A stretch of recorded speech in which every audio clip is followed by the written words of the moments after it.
Hey guys, today I will be teaching you how to assemble a bassoon. The first part we need to talk about is the different parts of the bassoon and what you might expect when you open the case.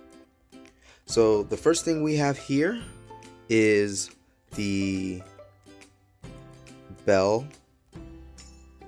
The second thing we have here is the bass joint or the long joint. Second thing we have is the wing joint or the tenor joint.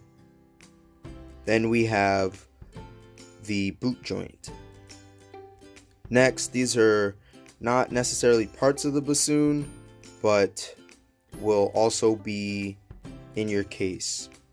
You have the swab to clean the bassoon after playing. You might have something to soak your reeds.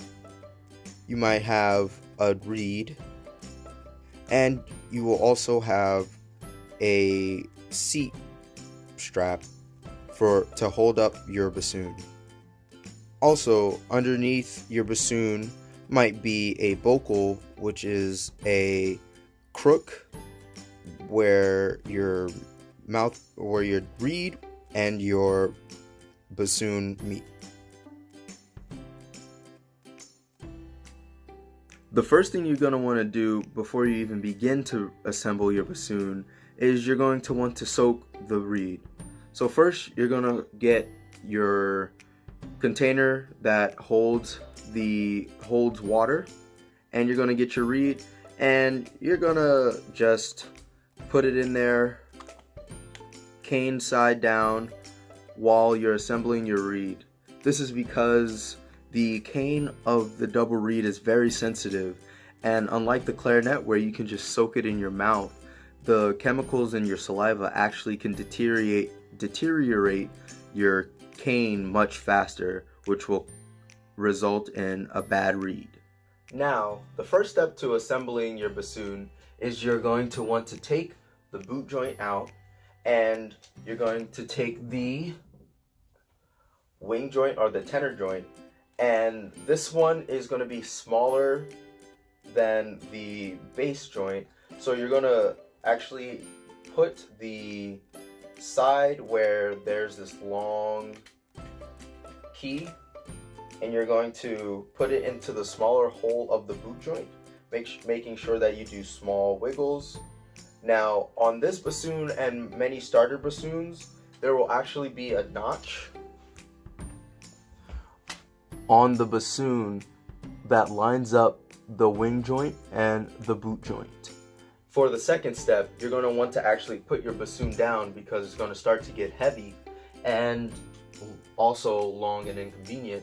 So then you're going to get your boot joint, and you're going to get the side that goes into the bigger hole, and you're going to make sure that this side that's bare and that has no keys on it fits right into the wing of your wing joint. And so you're going to also do small wiggles right there. Now, on some bassoons, there will actually be something on your bass joint that makes it line up with your tenor joint, but unfortunately on this bassoon there isn't one. Lastly, you're just going to get your bell, and you're going to plate and small wiggles at the top, making sure that this right here lines up with this key so they all connect. Make sure you press down the key on the bell so it goes over the key that's on the bass joint. After that, you're going to want to get your bocal, and you're going to want to put it cork side into the tenor joint, making sure you do very small and tight wiggles, because you don't want to do it too drastically and rip the pad on your whisper key off, because that key is very crucial when playing your first notes and low notes on the bassoon. So you're going to want to do it very small and gently, and make sure that the this bump on your vocal lines up when you press down the whisper key, because the hole that's on this bump will actually need to be covered by your whisper key in order for it to create a proper seal. Now that your bassoon is almost entirely complete, what you can do is you can get your seat strap, put it on the bassoon properly, making sure you're always holding the bassoon with two hands, as it's very heavy and very expensive. And make sure that your seat strap is where it needs to be, and that your bassoon comes at a 45-degree angle across your body.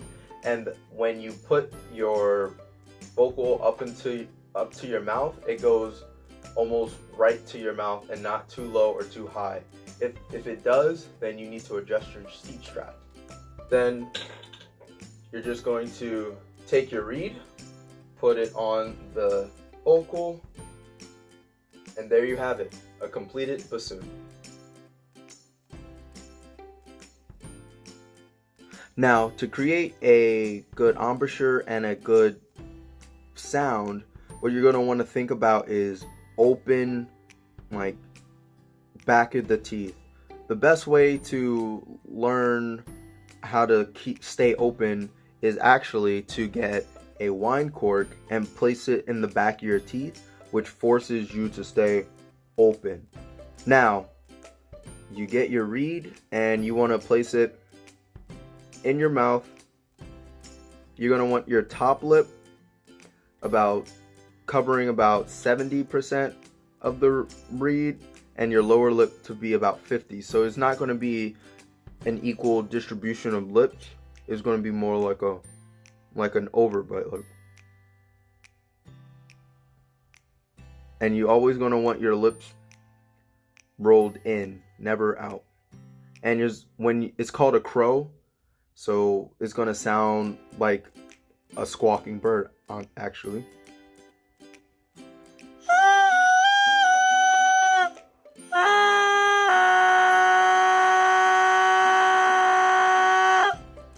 Now, you just place the reed on your bassoon and try to reenact that same feeling in your mouth, making sure you remember to stay open and have that distribution on your lips, and you should have a beautiful F with no holes covered.